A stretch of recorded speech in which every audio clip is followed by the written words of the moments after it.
Kaka-break ko lang kahapon. Kaka-break nyo lang po? Eh di broken hearted po kayo ngayon. Meron na agad dumating. Ay, grabe naman po yung ganda nyo, ma'am. Ibang klase po talaga yung mga tag-BGC, eh, no? Parang damit lang, no? Yung naluma, tapos palitan to kasi luma na.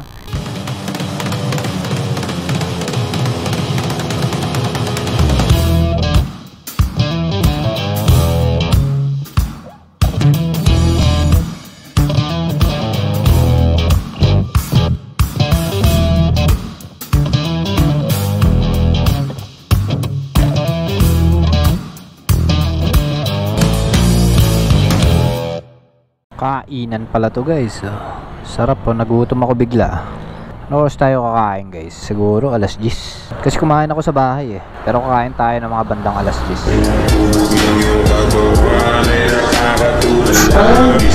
Ayun. Wait lang po. Kaya na. Okay na po. Sige po. Kailangan nyo pa ng ano? Hindi na. Okay, sige. Saan ba iglesia? Dito po ba yan? Dito na lang. Dito na. Okay, sige po. Okay na po? Okay, sige po. Hawak po tayo, ha? Dinig po ako, ma'am. Po. Okay, sige po.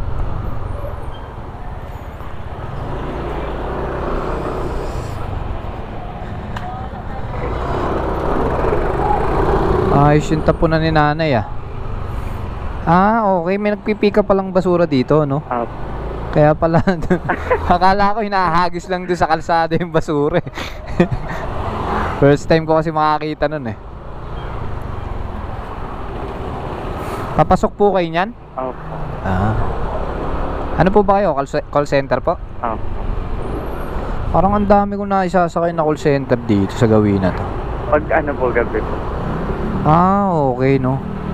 Panggabi na yung iba, no? Lahat naman. Ba't parang hinatid ko call center siya pero pang umaga? Ay, ano yan? Parang Australia. Parang gano'n. Or mga nagka-training.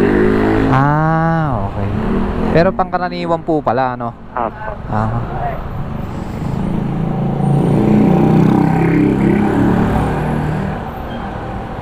Kasi parang BGC din po yung balik nyo, eh, no?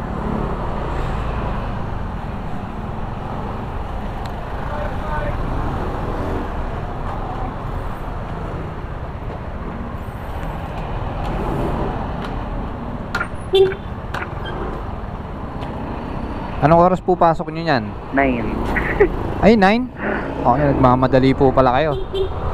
Kailangan ko po palang ratratin to. Okay lang po? Okay lang. Okay, sige. Baka po malate kayo, eh.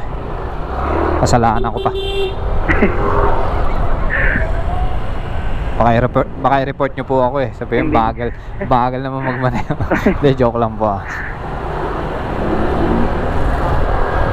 Okay lang po ba kayo masama sa sa kwentuhan? Okay lang po. Ano ba? Nagba-vlog po kasi ako. Okay lang po ba kayong masama sa kasi mahirap na, 'di ba? Mamaya po makita nyo po yung mukha nyo sa social media, 'di ba? Pero wala naman, eh. Baka lang po, mamaya, syempre. Kaya tinatanong ko muna yung iba, eh, kasi sige. 'di ba? Privacy po kasi yun, eh. Mamaya upload ko nang walang paalam, 'di ba? Ayoko naman po nung ganun, kaya okay lang. Okay lang po? Sige po, para wala po ba kayong kwentong buhay-buhay nyo, ganun? Ano ba? Hindi po ba kayo makakapagkwento ng buhay-buhay nyo sa araw-araw, ganun po? Kaka-break ko lang kahapon. Kaka-break nyo lang po? Eh di broken hearted po kayo ngayon. Meron na agad dumating. Ay, grabe naman po yung ganda nyo, ma'am. Ibang klase po talaga yung mga taga-BGC, eh, no? Parang lang, eh, parang damit lang, no? Yung naluma, tapos palitan to kasi luma na. Ang pangit ng reason sa akin, eh, makapag-break. Bakit naman po? Baka pwede nyo pong ikwento kung... Hala, nakakaya. Di naman po, bakit naman pong syempre, Handa naman po kaming makinig. Saan po ba dito tayo, no? Dito ba? Okay. Taas. Bakit naman po? Anong dahilan po? Meron po bang iba? Wala Ganyan? po. Wala? Compare niya lang yung sarili niya sa ibang tao. Paano sa mga kaibigan mo, ganon? Hindi po. Parang sa ibang lalaki na kaya daw ibigay yung gusto ko. Hindi. Ay, hindi ko naman inihingi.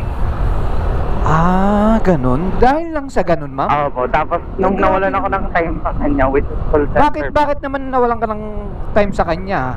Yan, magkasulungat po yung oras na. Ay, parang parang nasa ibang bansa ang dating Ayun nga, kasi naka-Canada time po ako kasi pang-Canada yung oras ko sa company ko po. Konti lang naman di ba? Hindi po. As in, Full. tulog ako sa umaga. Gising ako sa gabi. Siya naman, sa umaga, sa gabi. Bakit? Wala bang day off na nagaganap? Siyempre, Meron, kaso yung time na yung day off ko, Wednesday, Thursday talaga. Wala talaga kaming oras magkita. Okay. Kaya siguro nanawa na rin tong si Guy, di ba? Hindi naman. Ang bakit lang na reason, hindi ko lang. Sabi ko, inaccept ko na lang. Okay yun yung gusto niya. Sige. Yun yung reason niya sa'yo? Oo. Tapos yung pagiging walang time ko sa kanya. Sabi ko, bakit? Tama naman wala naman talaga. Kahit ako man yun, wala ka ng time sa akin. Para saan pa yung relasyon natin, di ba? Kung wala ka na palang oras sa akin. Hindi, isang araw lang yan. Parang hindi ko lang siya nakausap. Which is nasira yung phone ko, pinaayos ko. Then hindi ako makapag-online. Naka two-way authenticator ako. Hindi Bakit wala bang Kasi para sa akin lang kasi kung ako mahal ko to si ganito, gagawa ako ng paraan, makiki-online ako kay ganito. Hindi naman sa kinakampihan ko siya. Hindi mo ako pwede makapag-online kasi naka two-way authenticator po yung social ko lahat po. Paano? Ano yun? Naka two-way authenticator. Para, ano yun? Pag nag-online ako sa ibang phone, hindi ako kailangan ko muna okay. ng code sa phone. Okay. Alam ko na. Gets ko kasi meron pala ako niyan. Gusto ko maging secure na simula nung nalaman ko yung... Tama. Na-scam na kasi ako sa Facebook ng 10,000. Ay, ganun? Opo. Bakit? Baka may binili ka na hindi ka sigurado. Meron nga po, tapos nako. hingi ng one-time payment. Yun, hindi na nag-reply. Yun yung mga nagiging aral sa iba na hindi alam yung mga ganyan Kasi sa akin kasi ko parang hindi naman sa okay na din sa siguro na wise. Kasi may mga ganyan na time na bibili ako ng camera tapos ganyan yung eksena niya. Syempre, bilang isang wise na tao, di ba? Alam mo na yung galawan niya. Ayun, yung ang daming ganyan, lalo sa social media. Sobrang dami ng ganyan na style. So, balik tayo dun sa ngayon, ano nang status mo? Hindi ko sabi. Bakit? Ba't di mo masabi? Parang pala. Bago pa lang, di ba? Hindi naman, matagal ko na siya makausap. Bumalik sa nalaman niyang... Parang gets kita. Kasi bakit ka mo? Kasi kung mahal mo tong isa, siyempre, medyo patatagalin mo muna sinabi ko naman dito sa nanliligaw sa akin na, sorry, galing akong break up, then dumating ka ulit. Which is parang hindi pa ako ready ulit. Hindi pa ako ready for the meantime. Sa ngayon. Okay naman sa kanya. Okay naman daw. Which is nagal din naman niya nag-antay dati. Bumalik lang ulit siya ngayon. Grabe talaga yung pag-ibig, no? Hindi, totoo. Kasi sa akin, medyo masakit pa sa akin yung mga siguro aabuti ng buwan yan. Yung mga hindi naman ako ganun kasi parang ilang buwan pa lang kami netong extra nag-break kami. Ay, ganun? Parang akala ko, taon na kayo. Hindi po. Kumbaga parang meron na kayong nabuong kwento, no? Kasi yung ganun yung mga nagtatagal talaga tsaka yung mahirap palitan, yung may nabuong kwento na dun sa relasyon nila, di ba? Parang ganun. Hindi. Yun nga yung nagkakataka ko kasi ilang buwan pa lang kami, wala na agad. Okay. Kaya naman pala ganun yung... Actually, dun lang ulit ako nag-open magmahal. Then yun, dun pa. Grabe ka naman pala. Wala, magaling sila mag-ikot. Magaling magbigay ng assurance. Eh, okay naman kayo na itong isa. Handa naman siyang yung oras mo, yung ano mo. Opo. Iba tong isa. Let's see what happens. Pero naman kayo, nakakapag-bonding naman kayo. Baka siguro yung una mo, baka wala man lang kayong Meron, as in madami. Ako yung gumagawa ng way, which is kahit yung pag-uwi ko ng trabaho, papahinga ko konti, siya agad pinupuntahan. Then pag siya naman grabe naman pala yung effort mo. Ba't naman ganun yung ginawa niya sa'yo, di ba? Wala, ganun ako magmahal eh. Kasi naman tawag din parang akala ko naman na hindi ko ginawa lahat. Akala ko naman kasi baka siguro nawalan din tong ganang yung isa. Baka wala man lang kislap na nararamdaman na ano. Hindi ko alam. Kaya binibigay ko lahat pagdating yung Instagram. Para hindi ako mag-think. Grabe naman. Huwag mo na maibigay lahat. Baka naman maubusan ka. Siyempre, kailangan din magtira sa sarili, di ba? Wala, ganun ako magmahal eh. Ganun ba? Opo. Saan ba tayo? Dito? Okay, sige. Mamaya kasi, sige, bigay ko lahat. Pero bandang huli nga, ayun na nga, eto si nasasaktan dahil nabigay niya lahat, di ba? Binigay ko naman lahat, ano pa ang kulang, di ba? Parang ganun eh. Ganun yung magiging eksena nyo eh. Pero katrabaho mo lang ba tong si... Ano ba? Katrabaho mo lang? Hindi po. Nakilala ko sa kaibigan. Saan? Sa kaibigan. Yung kaibigan mo, katrabaho mo, or kaibigan mo lang talaga? Kaibigan ko, katrabaho ko. Then nag-birthday siya, pumunta ako doon. Okay.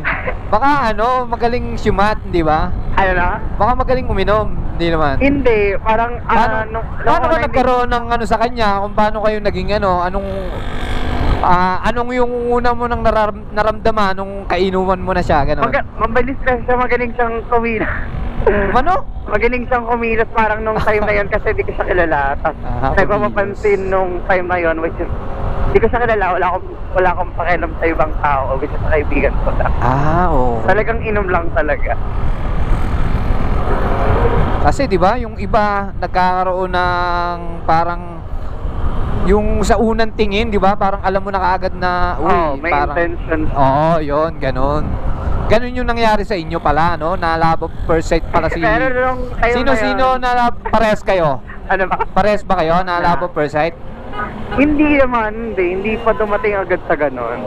Parang nag-usap muna kami, kilala type of yun.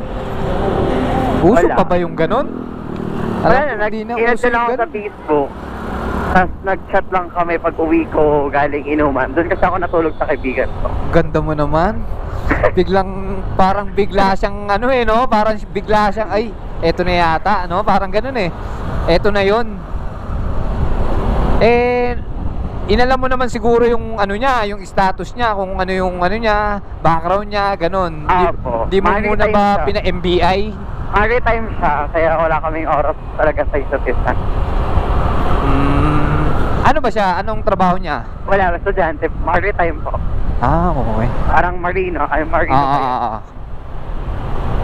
Nag-aaral siya. Maganda yung ganun kasi open siya sa'yo. Open naman siguro siya sa'yo, no? Kung nakauwi na siya. Kasi ganun lang naman yung mga una-unang yan eh. Kumain ka na ba? Yan yung mga yan eh. Ay, tapos na kami dun. Tapos na ba kayo doon? Tapos na kami sa ganung part. Sa kainan? Ay, grabe naman pala. Nabusog ka naman niya ba? Ano ba? Nabusog ka naman ba? Or ano? Ay, hindi. Hindi ka na. Ano ba? Yung, di ba pinakain ka kamo? Ano ba yung Kain, as in kain. Kain nga, nga, hindi ba? Di ba nabusog ka ba? O yung... Medyo. Okay. Ano ba yung nasa isip mo? Iba yung nasa isip mo naman. Ako, ang nasa isip ko, kung nabusog ka ba niya nung nag-date kayo, ganon. Akala ko naman, ikaw kung ano nasa isip mo. Siguro masyadong malalim na yung iniisip mo ngayon, ano? Wala naman, napaltan na eh. Saan ba tayo? Diretso dito? Okay, sige.